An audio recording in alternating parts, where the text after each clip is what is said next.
Welcome back to Checkable Media. This is our breaking news.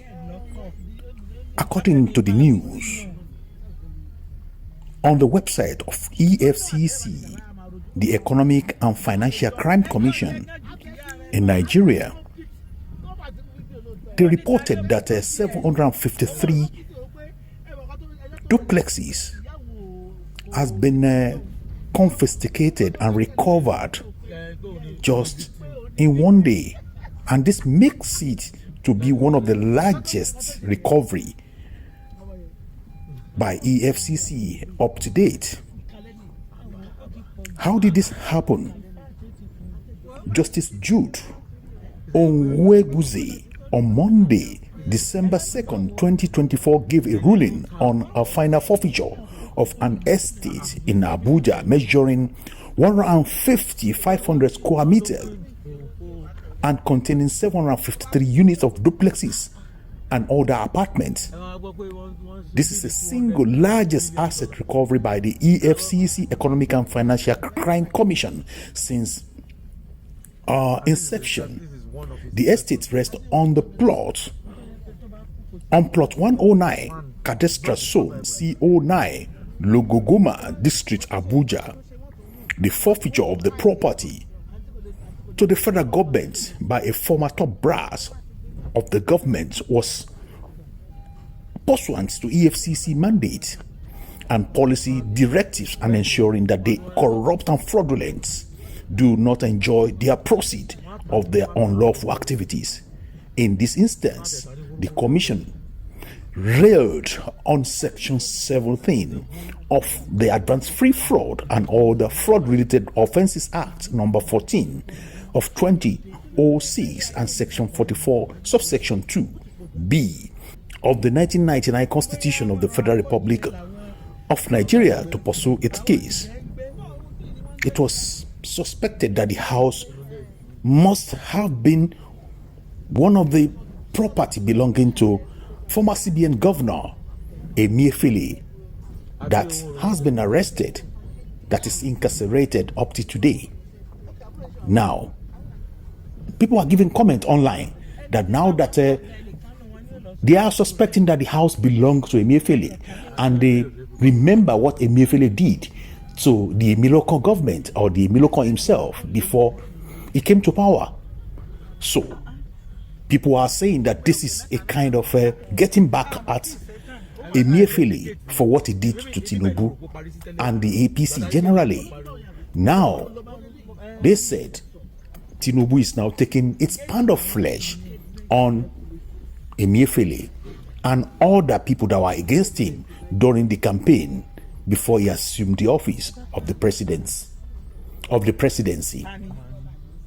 Now, the question is, what about those people that weren't antagonistic to Tinubu before he became the president? With the same thing melted out to them? Because now, if you're looking at antagonism or those people that were against his presidency or his becoming, and they are now being exposed, EFCC is being used to trade them, to follow them, and put them to shame. But what about those people that are in the good book of Tinubu? Will it do the same thing? Because that means a lot of them during the time of Buhari's government, most of them also should be front wanting, including Buhari himself. So that is a question for the present government and the APC. Is he a witch hunting, or is he a kind of a way to bring Emiefele more into deeper problems? That is what people are saying. So the ruling on the commission's application for the final forfeiture of the property, Justice Onwuegbuzie held that the respondent have not shown cause as to why he should not lose the properties, which has been reasonably suspected to have been acquired with the proceeds of unlawful activities. The properties hereby finally forfeited to the federal government of Nigeria. The road to the forfeiture of the property was paid by an interim forfeiture order secured before the same judge on November 1st, 2024. The government official which fraudulently built the estate is being investigated by the Efcc. The forfeiture of the assets is an important modality of depriving the suspect of the proceeds of the crime. Well, who is the suspect? Why are they hiding the name of the suspect? And that's another point we have to note. Should EFCC not mention this? So far, the forfeiture has been made. Should the federal government not name and shame the person? Because people are just speculating that it is Emiefele, Godwin Emefiele, but we don't know if it is Emiefele because the report on the site of EFCC doesn't say it's Emiefele. They are only saying that the suspect is being arrested. They are only saying it just belongs to a suspect. Who is a suspect?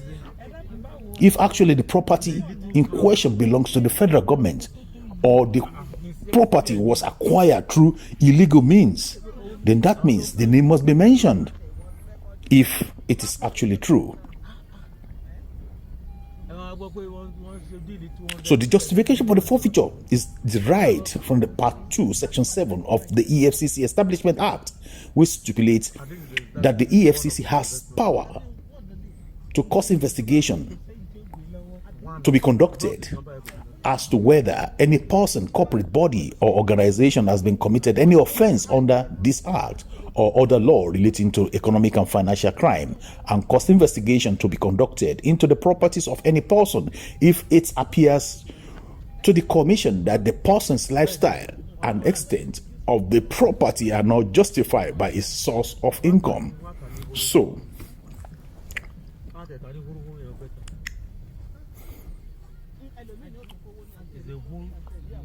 it's a good vibe. What we are hearing from this Section 7 that we're talking about is a very good one.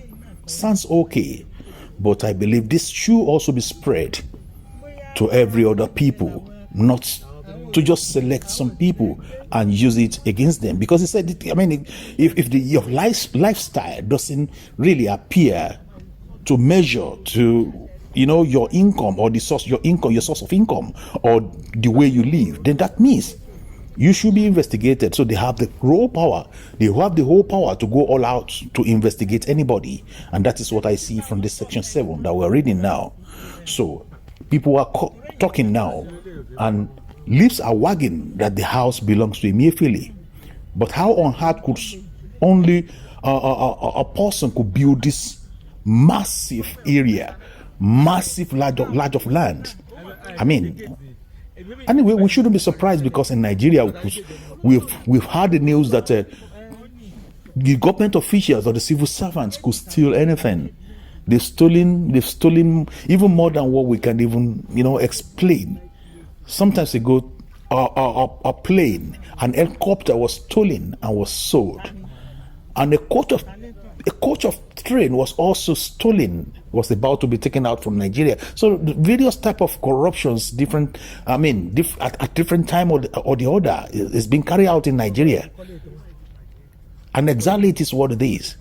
And I believe if EFCC are doing their best, like we've seen here in this case, if it cuts across everybody, if it cuts across all level, then we will see that things are working. There won't be more corruption, because in the civil service there are a lot of corruption in there, deep, even with the politicians, even with those people in government now.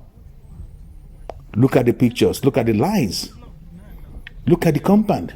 Duplexes 753 just for one man. Reason it out yourself. Put your comment in the comment section. This is Chokitable Media. God bless you as you do.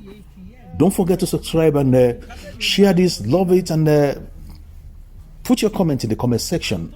Don't forget to put on your notification button. God bless you as you do. See you next time. Bye for now.